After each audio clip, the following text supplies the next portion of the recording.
see live people. I see dead people. Hello everyone watching. You're watching Savcast. I'm going to be showing you a match between ROOTDrewbie, the red Terran spawning in the top left on this map, against EGIdra, the green Zerg. So the players, ROOTDrewbie, very well known American player, plays for Root Gaming, big pro gaming team, and he actually has a bit of history with Idra that I'll talk about in a minute. But ROOTDrewbie is a good player, probably not quite, I don't think he's in the TSLs.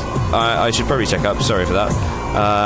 But he's definitely been around for a while, and is well known, and not quite as known as this guy, EGIdra, Grackfields, the Gracken, the Grackenator, the Grack. Where's this leather Gracket? Enough of those. Very famous player, played pro for Brood War, went over to Korea, played for CJ Entis, people like that. Now plays for Evil Genius. He did perform very well in GSLs, getting into the top 8 and things like that. Now has left Korea, is looking forward to the NASL. Known for being an incredible macro player, very safe, and for being a bit of a bastard when he wants to as well. But we all love Grack, really. Especially after Artosis didn't give him a high five. How mean was that? Poor little Gracken. The map we're playing on is Icy Cup Fighting Spirit. I believe this is a remake of a Brood War map, with a few new additions, things like the gold minerals, this crazy bunch of gold minerals in the middle of the map, sorry. You've got structural blocks, you've got rich Vespines, so extra gas, and 2 lots of gold, so if you can get hold of that, then you're laughing, really, in this game. However, Idra going for the expansion, fast expansion, 15 hatch, very standard for him, it's what he loves to do. Not surprised by that at all. It's very safe as well. It's quite a big map, long way across. Wherever they spawn, even if there is close positions like they are here, it's still quite a way across. So Idra's a very good player at defending early aggression. So it's just a safe build for him to do. Getting his pool up now. It's just a few Zerglings coming out to cement his position later. Drewbie looking like he's warning in. It's a very good thing to do as Terran, just with 1 racks.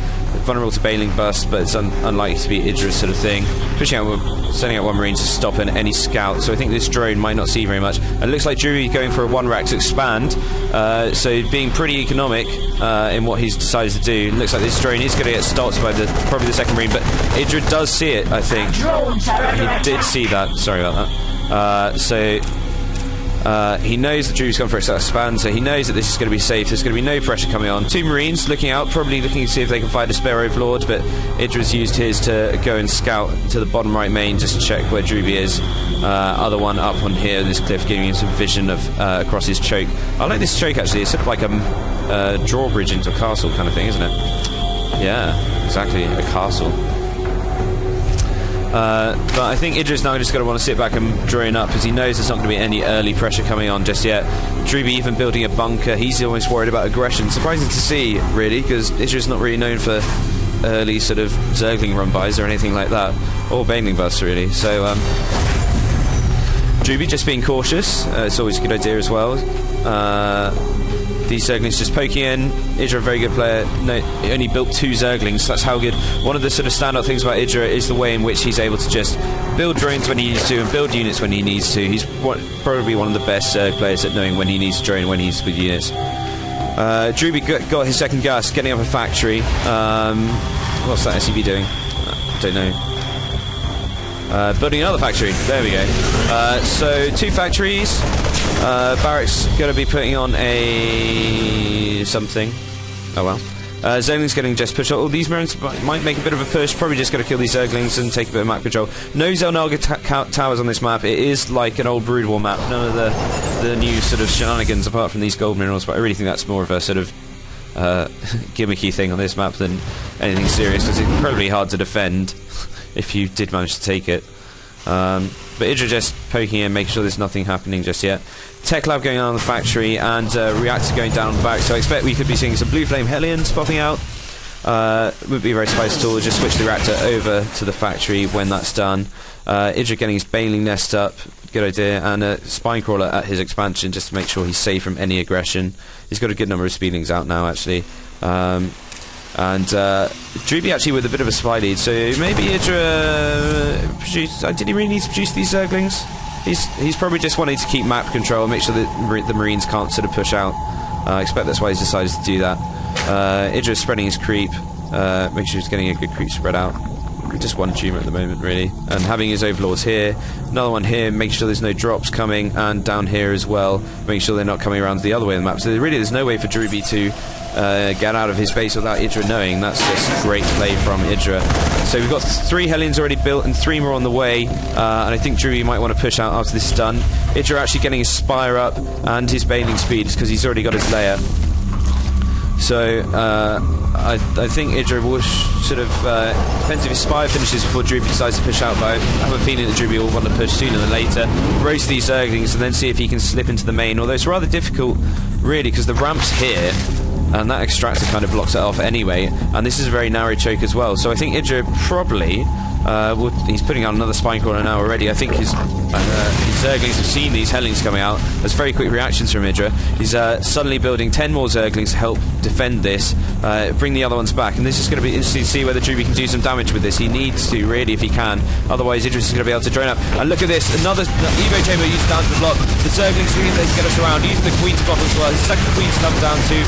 Lots and lots of Zerglings going down, but otherwise I think Drewbie's not going to be able to get any drones or anything. That's some great defensive play by EGIdra. Really nice defense there. Just using the Evo Chamber as an extra tool, using the Queen there, hold position to block off, cancels the Spine Crawler. He doesn't need it, and he can use the Evo Chamber now, instantly getting +1 attack. So that was really nice way to defend an early push like that.